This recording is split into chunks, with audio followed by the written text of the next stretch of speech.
नमस्कार, ज्योतिष परामर्श केंद्र जागेश्वर धाम के यूट्यूब चैनल पर आपका स्वागत है। मैं हूं ज्योतिषी भुवन चंद्र पांडे। प्रिय दर्शकों, हाजिर हूं लेकर मिथुन लग्न की कुंडली में लग्न से लेकर 12 भाव तक मंगल के शुभाशुभ फल। आपको यहां पर एक ध्यान देने योग्य बात जरूर यह समझनी होगी कि मंगल की आपकी जन्म कुंडली में जो मंगल का बल है वो न्यून या अधिक होने पर यहाँ का फलाफल भी न्यूनाधिक हो जाएगा। और दूसरा बात यह समझना है कि जो हम यहाँ पुरुष जातकों के लिए बता रहे हैं, ठीक इसके विपरीत स्त्री जातकों के लिए आपको स्वतः अनुमान कर लेना होगा। तीसरा, मंगल ग्रह पर किसी अन्य ग्रह की युति या अन्य ग्रह की दृष्टि पर इसके शुभाशुभ फल पर पूरा प्रभाव डालेंगे। इसलिए आपको अपनी जन्म कुंडली का विश्लेषण व्यक्तिगत तौर पर किसी विज्ञ ज्योतिषी से करा लेना चाहिए। यहाँ पर हम आपको केवल यह बता रहे हैं कि लग्न से लेकर द्वादश भाव तक मंगल क्या शुभाशुभ फल देगा, वो भी मात्र मिथुन लग्न में। पहला भाव जो है वो केंद्र का भाव है, वो शरीर का स्थान है। अपने मित्र की बुध राशि, अपने मित्र बुध की मिथुन राशि पर अगर यहाँ पर मंगल होगा तो वो शारीरिक श्रम द्वारा धन का यथाष्ट लाभ कराएगा जातक को, और शत्रु पक्ष पर भी विजय प्राप्त कराएगा। यहाँ से मंगल जो है चौथी दृष्टि से चतुर्थ भाव को देखेगा, जो माँ का भाव है, घर का भाव है, मकान का भाव है और सांसारिक सुखों का भाव है। तो ऐसे में माता के सुख के पक्ष में कुछ असंतोष बना रहेगा। और सातवीं दृष्टि से सप्तम भाव को देखेगा, तो सप्तम भाव जो है वो पत्नी का है और व्यवसाय का है। तो व्यवसाय के क्षेत्र में और पत्नी के क्षेत्र में कष्ट के साथ, परेशानी के साथ सफलता मिलेगी। आठवीं उच्च दृष्टि से मंगल जो है वो दसम भाव को देखेगा। आठवें भाव में 10वीं राशि मकर को देखेगा। मकर राशि मंगल की उच्च राशि है, तो यहाँ पर जातक की उम्र बढ़ जाती है, आयु में वृद्धि होती है और पुरातत्व का लाभ होता है। ऐसा जातक क्रोधी होता है, परिश्रमी होता है और लड़ाई झगड़े में भी कभी कभार उसका मन लग जाता है, और लाभ कमाने वाला तो होता ही होता है। लग्न में मंगल मिथुन लग्न में अगर हो तो बली होना चाहिए पूर्णतः। दूसरे भाव में जो कि धन का भाव है, कुटुंब का भाव है और बंधन का भाव भी है, वहां पर अगर चंद्रमा की कर्क राशि में मंगल होगा तो यहाँ पर यह नीच का मंगल हो जाएगा। और इस नीच के मंगल से धन, कुटुंब यानी कि परिवार और पैसे के लिए ये हानि उठाने पड़ेगी उस जातक को जरूरी। और शत्रु द्वारा उत्पन्न किए हुए झगड़ों में भी उसके धन का थोड़ा सा नुकसान होता है। और दूसरी बात क्या होती है कि यहाँ से बुध जो है चौथी दृष्टि से पांचवें भाव को देखता है, तो पांचवा भाव संतान पक्ष का है, तो संतान पक्ष से भी थोड़ा कष्ट होता है। विद्या बुद्धि के क्षेत्र में भी गुप्त युक्तियों का सहारा लेना पड़ता है। और सात्विक उच्च दृष्टि से अष्टम भाव को देखने के कारण आयु में वृद्धि होती है और पुरातत्व का लाभ होता है। आठवीं शत्रु दृष्टि से ही नौवें भाव को देखता है। नौवां भाव जो भी भाग्य का भाव है, धर्म का भाव है और त्रिकोण भाव है, तो ऐसे धर्म में सच्ची श्रद्धा आदमी की नहीं हो पाती है और ऐसा जातक धन प्राप्ति के लिए कठिन परिश्रम करता है। तीसरे भाव की बात बताते हैं। मिथुन लग्न की कुंडली में अगर तीसरे भाव में मंगल है तो तीसरा भाव जो है वो भाई बहन का है, पराक्रम का है। और अगर तीसरे भाव में ही मंगल है मिथुन लग्न की कुंडली में, तो वहां पर सिंह राशि होगी सूर्य की। सूर्य जो है पराक्रम की वृद्धि कराएगा। मंगल चौथी दृष्टि से स्वराशि के छठे भाव को देखेगा। छठा भाव ऋण रोग शत्रु का है, तो शत्रु पक्ष पर विजय प्राप्त कराएगा, उनसे लाभ भी उठाएगा। सातवीं शत्रु दृष्टि से नवम भाव को देखेगा। नवम भाव भाग्य का भाव है और यहाँ से धर्म के पक्ष में सामान्य लाभ मिलेगा। और आठवीं मित्र दृष्टि से 10वें भाव को देखने के कारण पिता और राज्य के पक्ष से धन, सम्मान और यश की प्राप्ति होगी और उसकी वृद्धि भी होगी, और जातक अपने परिश्रम से धनोपार्जन के क्षेत्र में सफलता प्राप्त कर लेगा। तीसरे भाव में अगर मंगल होगा मिथुन लग्न की कुंडली में, तो तीसरा भाव ये पराक्रम का आपको बता दिया। चौथे भाव की बात करते हैं। चौथा भाव जो कि सुख समृद्धि का है और माँ का है, मकान का है, उस घर में अगर मंगल है मिथुन लग्न की कुंडली में, तो यहाँ पर उसके मित्र बुध की कन्या राशि होगी चौथे भाव में मिथुन लग्न की कुंडली में। तो ऐसे में मामा के पक्ष से, माँ के पक्ष से वैमनस्य रहेगा, थोड़ा बहुत लाभ होगा और भूमि मकान आदि के सुख में भी परेशानी का सामना करना पड़ेगा, लाभ होगा भी। तो मंगल चौथी मित्र से यहाँ से सप्तम भाव को देखेगा। सातवां भाव स्त्री पक्ष का है, जाया पक्ष का है, व्यवसाय का है। तो कुछ झंझटों के साथ व्यवसाय में सफलता मिलेगी, उस व्यवसाय में थोड़ा बहुत दिक्कत होगी। सातवें मित्र से दशम भाव को देखने के कारण पिताम राज्य के क्षेत्र से परिश्रम होगा। 10वां भाव जो होता है, तो वहां पर परिश्रम के द्वारा लाभ और यश की प्राप्ति होगी, वैसे कुछ मिलने वाला है नहीं।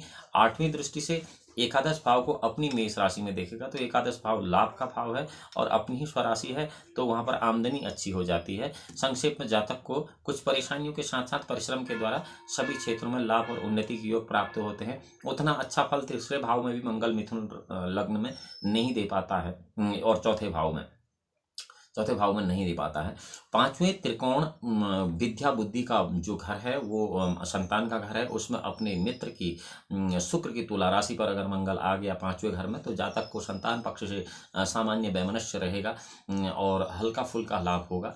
और उसके बाद होगा क्या कि यहाँ से मंगल जो है चौथी उच्च दृष्टि से अष्टम भाव को देखेगा, आठवें भाव को, जो कि पुरातत्व का भाव है, आयु का भाव है। तो दैनिक जीवन बड़ा प्रभावपूर्ण रहता है ऐसे लोगों का। सातवीं दृष्टि स्वराशि में एकादश भाव को फिर से देखेगा, तो एकादश भाव में जातक को गुप्त युक्तियों और परिश्रम के द्वारा धन लाभ कमाना पड़ेगा। आठवीं दृष्टि से द्वादश भाव में नजर पड़ने से मंगल की खर्चा अधिक रहेगा और बाहरी स्थानों के संबंध से लाभ होगा। ऐसे जातक को पेट के संबंधित बहुत ज़्यादा विकार बने रहेंगे, खून से संबंधित विकार बने रहेंगे, और फिर भी उसका जीवन सामान्य चलता रहेगा, वो धनी और सुखी कहला सकता है। पांचवें भाव में अगर मंगल होगा मिथुन लग्न की कुंडली में, छठे भाव में अगर मंगल होगा तो जो छठा भाव वो ऋण का होगा, रोग का होगा, शत्रु का होगा, और वहाँ पर उसकी वृश्चिक राशि होगी। वृश्चिक राशि होगी तो ऐसे में क्या होगा कि मंगल जो है जातक को शत्रु पक्ष पर अत्यंत प्रभावशाली बना देगा। कठिन परिश्रम के द्वारा आमदनी की वृद्धि भी कराएगा। झगड़े झंझटों के मामले में उसको ननिहाल पक्ष से भी लाभ प्राप्त होगा। और यहाँ से मंगल चौथी शत्रु दृष्टि से नौवें भाव को देखेगा, जो कि भाग्य का भाव, तो भाग्य एवं धर्म के पक्ष में कुछ कमी बनी रहेगी, कुछ असंतोष बना रहेगा। सातवीं मित्र दृष्टि से द्वादश भाव को देखने के कारण, क्योंकि 12वां भाव खर्च का बाहरी संबंधों से लाभ का है, तो ऐसे में बाहरी संबंधों से हल्का फुल्का लाभ मिल जाएगा। आठवीं मित्र दृष्टि से प्रथम भाव को देखने के कारण जातक शरीर से परिश्रमी होगा और परिश्रम द्वारा धनोपार्जन करना उचित समझेगा। ऐसा जातक बुद्धि बल से ज़्यादा बाहुबल का उपयोग करना ज़्यादा फायदेमंद समझता है। सातवें स्थान को, जिसको हम केंद्र का भाव कहते हैं, स्त्री का भाव कहते हैं, जया भाव कहते हैं, यहाँ पर गुरु की धनु राशि होगी।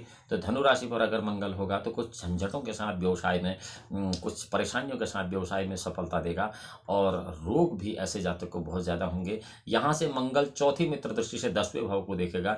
10वां भाव पिता का होगा, राज्य का होगा, साथ ही साथ कर्म का होगा और व्यवसाय का भी होता है। कर्म और पिता के भाव में और राज्य के भाव में अगर मंगल की दृष्टि होगी तो इस कारण होगा क्या कि जातक को शारीरिक शक्ति में वृद्धि होगी, उसका बाहुबल बढ़ेगा, परंतु रक्त विकार आदि रोग उसे फिर से हो जाएंगे। आठवीं नीच दृष्टि से द्वितीय भाव को देखने का कारण, जो कि धन का भाव है, कुटुंब का भाव है, तो वहाँ से धन संग्रह में कमी रहती है।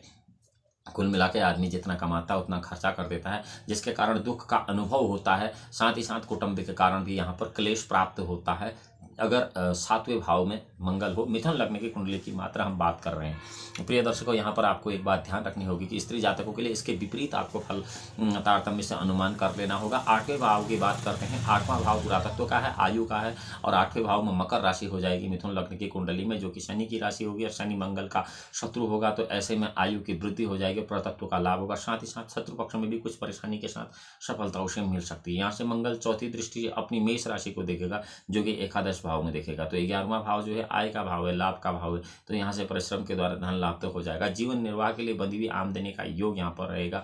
जीवन निर्वाह के लिए आदमी एक सीमित मात्रा में अपना धन संचय कर देगा। सातवीं दृष्टि से द्वितीय भाव को देखेगा, तो जो कि धन का भाव है और परिवार का भाव है, तो ऐसे परिवार से भी थोड़ा सा क्लेश मिलेगा और धन संग्रह करने में वहाँ से हल्की फुल्की कठिनाई होगी। पहले धन संचय में कठिनाई नहीं थी, यहाँ धन संचय में कठिनाई है, तो इससे सामंजस्य हल्का फुल्का बना रहेगा। आठवीं दृष्टि से तृतीय भाव को देखने के कारण पराक्रम में वृद्धि होगी, ताकत बढ़ेगी और भाई बहन के संबंध में कुछ परेशानी के साथ लाभ होगा। बताइए 9वें भाव पर, जो कि भाग्य का भाव है, धर्म का भाव है और त्रिकोण भाव कहते हैं उसको, तो वहाँ शत्रु शनि की कुंभ राशि होगी। कुंभ राशि शनि की मूल त्रिकोण राशि है और मंगल जो है वो शनि का शत्रु है। तो ऐसी स्थिति में भाग्योन्नति और परिश्रम में कुछ कठिनाइयाँ आएंगी और अरुचिकर रूप से धर्म का पालन होगा, यानी कि धर्म का पालन जो है लोक देवताओं के लिए ज़्यादा होगा। शत्रु पक्ष से भी कुछ कठिनाइयों के बाद सफलता प्राप्त होगी। यहाँ से मंगल जो है चौथी दृष्टि से द्वादश भाव को देखेगा, जो कि बाहरी स्थान से लाभ और खर्चे का है, तो ऐसे में खर्चा बहुत ज़्यादा बढ़ जाएगा। सातवीं मित्र से तृतीय भाव को देखने के कारण पराक्रम में वृद्धि होगी, भाई बहनों का सुख अच्छा होगा। आठवीं मित्र दृष्टि से चौथे भाव को देखने के कारण माँ, भूमि, मकान आदि के सुख में कुछ कठिनाइयों के बाद अच्छी खासी सफलता ऐसे जातक को मिल जाती है। 10वें भाव की बात करते हैं, जो कि केंद्र स्थान है, राज्य का स्थान है, पिता का स्थान है। तो ऐसी जगह अपने यहाँ पर जो राशि होगी वो होगी मिथुन लग्न की कुंडली में मीन, और मीन राशि होगी गुरु की। गुरु इसका अपना मित्र है, तो अगर मित्र की राशि में यहाँ पर बैठेगा तो ये पिता राज्य के क्षेत्र से लाभ कराएगा, यश की प्राप्ति कराएगा, मान प्रतिष्ठा बढ़ाएगा, साथ ही साथ शत्रु पक्ष में भी बड़ा प्रभावी बना रहेगा। यहाँ से मंगल चौथी मित्र दृष्टि से प्रथम भाव को देखेगा, जो कि लग्न का भाव है। तो शारीरिक सौंदर्य में वृद्धि होगी, बहुत स्मार्ट, बहुत खूबसूरत देखने वाला आदमी होता है। सातवीं दृष्टि से चतुर्भाव को देखने के कारण माता भूमि के सुख में कुछ परेशानियों के साथ सफलता मिलती है। आठवीं मित्र दृष्टि से षष्ठ भाव को देखने के कारण संतान पक्ष से वैमनस्य युक्त लाभ होता था, विद्या के क्षेत्र में सफलता मिलती है। ऐसे जातक की आमदनी अच्छी रहती है। 10वें भाव में अगर मंगल है मिथुन लग्न की कुंडली में, तो ऐसा जातक इतना खूबसूरत होता है कि लोग उसे आंखें टिकाए देखते रहते हैं। और यही स्थिति स्त्री जातकों के लिए होती है। बहुत स्त्रियां इस मामले में बहुत खूबसूरत होती हैं, क्योंकि जिनके 10वें भाव में मंगल होता है मीन राशि का, और मिथुन लग्न की कुंडली होती है, उनको लोग टकटकी लगाकर देखा करते हैं। 11वें भाव में अगर मंगल है और वो मिथुन लग्न की कुंडली है, तो मिथुन लग्न की कुंडली में 11वें भाव में मंगल क्या करेगा कि मेष राशि पर रहेगा। मेष राशि उसकी अपनी राशि होगी, तो स्थायी रूप से वहाँ पर धन का पर्याप्त लाभ होगा, क्योंकि अपनी स्वराशि को ही वो देखेगा, और परंतु वहीं पर रहेगा। और यहाँ पर क्या होगा कि शत्रु स्थानाधिपति होने के कारण कुछ कुछ कठिनाई भी उसे उस मामले में होंगी। यहाँ से मंगल चौथी नीच दृष्टि से द्वितीय भाव को देखेगा, धन के भाव को। तो वहाँ पर क्या होगा कि धन का संग्रह नहीं हो पाएगा, और कुटुंब के साथ जो परिवार के साथ सुख हैं उनमें भी बहुत अल्पता आएगी। सातवीं दृष्टि से पांचवें भाव को देखेगा, तो पांचवें भाव को देखने में क्या होगा कि संतान पक्ष से परेशानी करा देगा। विद्या बुद्धि के क्षेत्र में सफलता उतनी अच्छी बहुत बेहतरीन नहीं मिलेगी। आठवीं दृष्टि से स्वयं अपनी वृश्चिक राशि में छठे भाव को देखेगा, तो छठा भाव ऋण रोग शत्रु का है, तो इसलिए शत्रु पक्ष पर उसका प्रभाव बना रहेगा, और शत्रुता झगड़ों से भी उसे लाभ प्राप्त होगा। बहुत सारे लोग ऐसे बाद में आपने सुना होगा, कुछ लोगों ने किसी को ब्लैकमेल कर दिया, तो उनकी स्थिति में मिथुन लग्न की कुंडली में एकादश भाव में मंगल देखा जाता है, परंतु यह मंगल बली होना चाहिए, अन्यथा इसके फल बिल्कुल न्यून हो जाएंगे। ऐसा फिर नहीं भी हो सकता है। अगर यह ग्रह किसी और ग्रह से युत है, किसी और ग्रह से दृष्ट है, इसका बल न्यूनाधिक है, तो उसके फल में भी न्यूनाधिकता आ जाएगी। 12वें भाव की बात करते हैं। अगर 12वें भाव में मंगल है मिथुन लग्न की कुंडली में, तो मिथुन लग्न की कुंडली में 12वां भाव जो है व्यय स्थान का है, और वहाँ पर राशि होगी वृष शुक्र की, और शुक्र की वृषभ राशि पर स्थित मंगल जो है वो जातक का खर्चा बहुत बढ़ा देगा। बाहरी स्थानों के संबंध से लाभ तो कराएगा। मंगल चौथी मित्र दृष्टि से तृतीय भाव को देखेगा, तीसरे घर को देगा, पराक्रम की वृद्धि होगी, और भाई बहन के पक्ष से भी कुछ परेशानियों के बाद लाभ होगा। सातवीं दृष्टि से अपनी ही वृश्चिक राशि को वो देखेगा, और वृश्चिक राशि को देखेगा, और छठे भाव को देखने का कारण वहाँ पर वृश्चिक राशि में छठा भाव जो है ऋण रोग शत्रु का है, तो शत्रु पक्ष से हानि होगी और लाभ भी दोनों होंगे। तो मामा के पक्ष कमजोर रहेगा, यहाँ पर मामा की कई बार मृत्यु भी संभव हो जाती है। आठवीं मित्र दृष्टि से सप्तम भाव को देखने के कारण परिश्रम से लाभ होता है, और स्त्री पक्ष से परेशानी बनी रहती है। ऐसा ग्रह स्थिति वाला जातक जननेंद्रिय रोग का बहुत भारी शिकार बन जाता है। प्रिय दर्शकों, ये तो थे मिथुन लग्न की कुंडली में साधारणतया लग्न से लेकर द्वादश भाव तक मंगल के फल, और आपकी जन्म कुंडली में व्यक्तिगत तौर पर ये फल नीचे ऊपर हो सकते हैं, इसलिए आप अपनी जन्म कुंडली को व्यक्तिगत तौर पर किसी विज्ञ ज्योतिषी को दिखा सकते हैं। हम अगली वीडियो में फिर हाजिर होंगे। मिथुन लग्न की ही कुंडली में लग्न से लेकर द्वादश भाव तक बुध का क्या शुभाशुभ फल होगा, यह विषय लेकर जब तक कि हम अगली वीडियो में आपसे मिलते हैं। भगवान भोलेनाथ आपका परम कल्याण करे। तब तक के लिए नमस्कार।